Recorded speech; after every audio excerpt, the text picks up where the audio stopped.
there's more scripting involved. Yeah. There's questions that are sent prior to the interview. What you talk about, what you won't talk about. You know what I mean? Like, you fucking had Jada go up there saying he's gonna throw refrigerators off the roof on Puffy. That's the funniest interview ever, my nigga. Yo. You had Puff called up to the station 3 fucking times. 3 times throughout that interview. That's the fucking shit I miss, nigga. Yo, well, fucking refrigerators off the roof, really, my nigga? Like, Kiss for real, bro? Yeah, for sure. Dog, first of all, you know how precise you have to be? Like, are you going to take the doors off the refrigerator? Because if not, they're going to fly open, and then that throws off the fucking trajectory. Because air is going to get inside the freezer. And, like, dog, did you plan it out? How you plan on throwing them shits off the roof? He didn't even give a shit about that. He was just talking about holding that whole shit up to the roof and throwing that shit off on that dude, man. That shit was crazy. Yeah, that shit is so fucking classic, man. Yeah, like, we're getting so... A lot of these people who listen to us don't know shit about what happens on New York radio because they don't listen to that shit. They're like, we don't have any idea what the fuck y'all talking about right now. Nah. Even like, or even when Cam called about Nas. Yeah. You know what I mean? Like, that whole shit right that went down. His mom died and shit. Cam is another one, dog. He's on that same emotional level of Push when it comes to rap beef. Nah, he's worse. You think so? Nah, because he's petty and he's mad petty. Yeah, he's petty and shit. He's petty. Push he's like calculated, right? I don't think Push cares enough. He doesn't. He only cares when Cameron cares. Cameron and 50 will go out of their fucking way. They will stop everything they're doing to shit on you. Yeah, 1,000%. It don't matter if they getting money. Like, they will stop everything. Everything just to shit on you, dog. They don't care. They really do not care. That's why I fuck with them, man. They really give 0 fucks about what you got going on or what they got going on when it's time to be petty. Yeah, they don't give a fuck. That shit is wild to me. And Push is so cool because he has all this info, right? Right. And he has all this intel, and he has all this ammo, right? That he just doesn't divulge unless he really needs to. It's funny because it's crazy. Like, that shit is crazy to me. Like, crazy. Like in this era of music, when niggas got some juice, nigga, they spilling it the minute they get it. That's a fact. They ain't holding on to nothing no more. Mm-hmm. You know what I mean? But Push, nigga, he held on to that shit probably 4 or 5 months now, about 40. He knew when he got the info where it came from. He knew before he put the album. That's what I'm saying. If you know, you know. Yeah. Like, that shit is crazy. Imagine how long he was holding on to that too. That's what it's not like he recorded that shit right before the album. Right. It's not like he dropped info right and was like, yo, I need to, because I know he's gonna come back. Yeah, and you know what? Niggas don't even talk about that Duppy joint no more. Nah, it was fire. It was fire. It was on top of the game. But I can't even tell you when I last listened to it either. I last listened to it the night it came out. Yeah, I listened to it a couple times after that. Yeah, it was fucked up. I don't know when that was, but it was a couple times after that. Yeah, it's fucked up, bro. It's a great week to be a fucking rap fan, dog.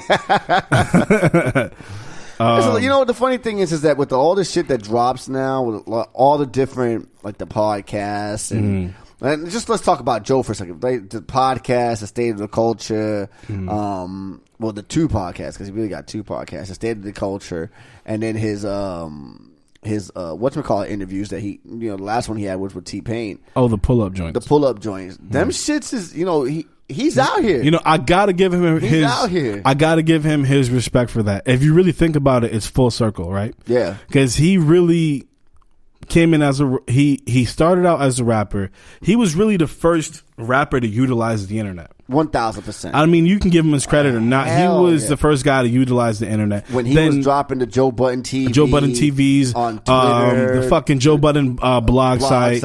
Everything. Yep. Dog, he was the first one to get on blog stream and talk to you face to face. Like, dog, I remember when he used to stream for like the 6 hours. Yeah, and everybody, we'd be in there and it'd be the same people in the chat room. We would be in there just talking it up. That shit was dope, man. Like, that was a fucking moment in era. Like, he was the first dude, and now he kind of got away from that a little bit, but now he's back full circle. Yeah. Full circle. He didn't get away from it. He's just now making money off of it. Yeah. Like, before he was doing it out of the love and genuineness of him and his fans. Yeah. And now I like that he got away from rap. He definitely recognized that, hey, there's really no money in this shit. Listen, I love Media Joe. I think he's a little overexposed right now, but I love Medium Joe. But I miss Rapper Joe. That's why I don't watch or listen to him as much anymore, because I'd rather hear him rap. I miss Rapper Joe. I think Rapper Joe was a voice in this industry that was definitely needed, and niggas took advantage or took it for granted, and now he's not rapping anymore, and now niggas like, yo, but where's this lane? Like, where's Joe? Right. You know what I'm saying? Meanwhile, Joe's having the best. He's living his best life right now. Like, literally, you know what I'm saying? Fucking feet up, dog. Literally living his best life. He's probably working harder than he's ever worked in his life. Yeah. Because, you know, let's keep it a buck. From the 2 podcasts a week to the show on State of the Culture and to the pull-ups that he's still arranging and whatever the fuck else he's working on that we don't know about, and loving hip-hop. You know what I'm saying? He's probably working a lot harder than he ever has before in his life, but... Yeah, I mean, before you record an album, you put it out, you tour. You know what I mean? Like, you don't have to beat so many, you know what I mean? This shit here, and you know what the one thing I love about it, and I know a lot of people shit on Joe, you know what I'm saying? Like, because the way he did Crystal, the way he did some people he came up with, even people here in the city that I know that know Joe, who helped Joe out what's a lot. His name? Yo, not to cut you up, but what's her name gotta be hot? Who? The chick that used to be on a podcast. I know she's steaming somewhere. Who? Oh, Marissa? Yeah. Marissa got her own podcast. I know, but it ain't like this. It ain't like this. Dog, it ain't jumping like this, nigga. What? I know she's hot, dog. But Marissa explains it all. It's not bad. I don't listen to it as much as I used to, but it's not bad. But where was I going? I lost my train of thought. What was I saying? Anyway, he's working a lot harder than he's ever worked in his life, but you know, he's just at it. He's a hell of a lot more successful now than he was before. Yeah, you know? for sure. So, and the most important part, people actually like him now. Yeah, and that's what's just crazy. Like the same nigga that used to tell you, "Oh, pump it up," is now, yo, you heard the new podcast? Yo, you hear that new Joe Budden? now hearing people say, "Yo, you heard that new Joe Budden?" Yeah, the podcast come out. Has a whole different meaning now. Before, when I used to bring him up and talk to people, I'm not pump it up ass nigga. You listen to that corny shit? Now it's like, yo, you hear that new Joe Budden? Fuck. Yo, that podcast is Yo, fire, I just heard Mood Music 3, bro. That shit, bro. Oh, I remember what I was going to say. I know he did a lot of people, or the perception is he did a lot of people wrong, but the fact that he's bringing his niggas with him, bro. Maul, Rory, Parks, you know what I'm saying? Everybody is riding with him in everything that he does. That shit is just, you know, those who have been down for him from day one. Again, and I know some people from have been cut out throughout the process, but you know, I don't know, yo. It's something to be said that. You think Mike won 6 rings without cutting niggas from the team?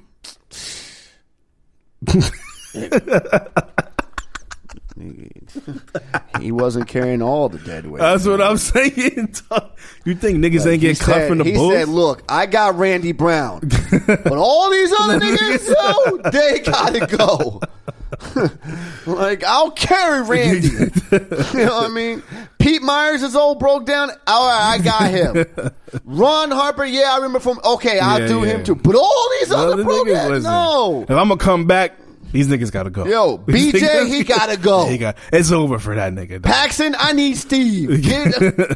But it's true though. Like, and honestly, that's one of those things. Like, his show doesn't work without those 3. Like, you can't replace one of them.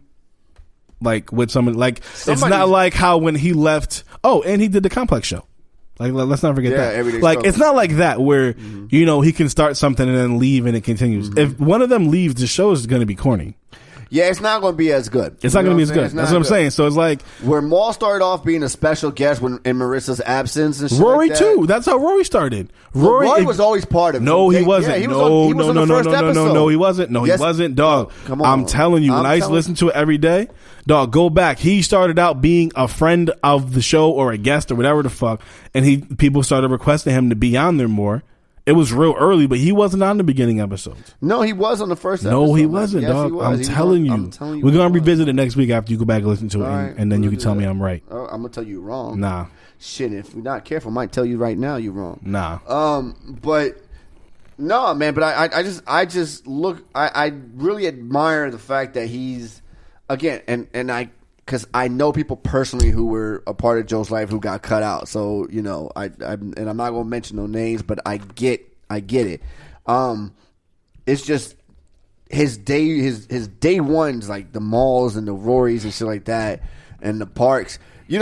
I keep meaning to ask Parks when he actually took over for C4, because if you remember, C4 was his engineer, but in Parks, C4, so I keep wanting to find out right around. It was like 2000 and. I wonder what was the first song he did. I don't know the first song, but it's like 2010 maybe.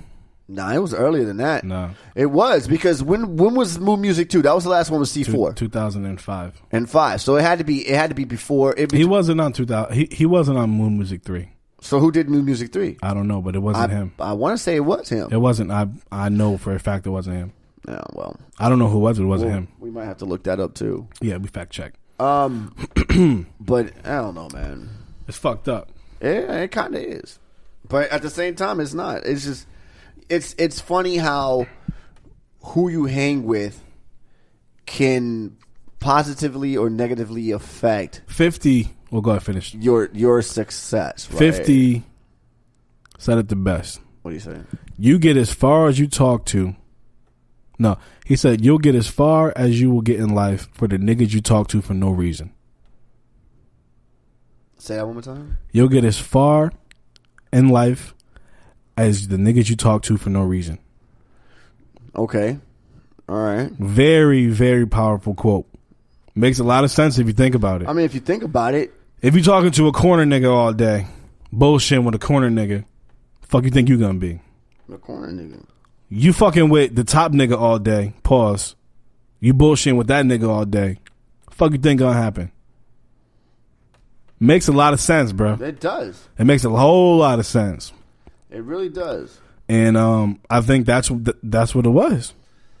You get as far as the niggas you talk to for no reason.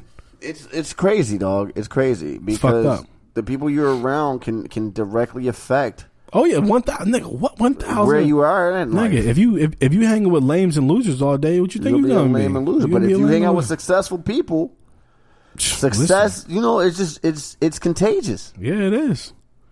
It is. That's why when Ross started his album out, his last album, in a room full of failures, I feel out of place. That line is fucking raw. That shit's crazy. I felt that shit. Pause. That shit's crazy. Because when I go back home and I be seeing some of the people that I used to hang with, the niggas is losers. I feel out of place.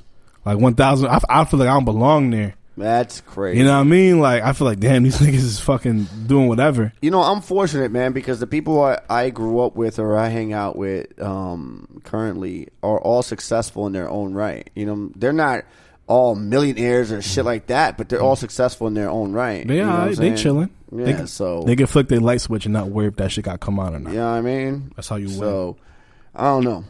Anyway, music, man. We talked a whole hour about fucking one episode of a podcast. Ashanti got her show canceled. Did you hear about that? Because she sold 28 tickets. 28 tickets, bro. But in her defense, it was a college. I mean, 20-year-olds are not going to know. College don't have no kids. I mean, college kids don't have no money. Yeah. That's the first thing. Young Buck. Doug, 10 Politics is still fire, my nigga. Like, I don't give a fuck, nigga. Like, come on, B. I'm still pumping 10 Politics. And even with all that, because I listened to the whole, I mean, it was like, 10 minutes or whatever? 13 minutes. Yeah. I still don't hear him admitting to having a relationship or any type of interaction with it. But you also don't talk to somebody for 13 minutes about it either. You really don't. You don't. You really don't. You give it about a good solid 38, 39 seconds. You get the vibe off of that. If it's not really vibing, you just hang up and say, fuck it. It is what it is. That shit was crazy. 13 minutes is a long time for you not to care and you not to be right. So we're not going to get too far into that. Just to let y'all know so y'all can go check it out on yourselves. Some accusations, I guess, came out on Twitter about Young Buck and a transsexual and their interactions. Let's leave it like that. And their interactions.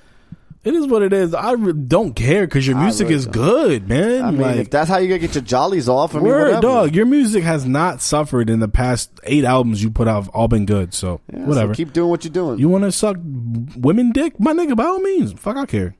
Wow. Rondo gave Chris Paul a 2-piece last night. Yo, and Paul kind of gave him a piece and a half Uppercut. back. He getting a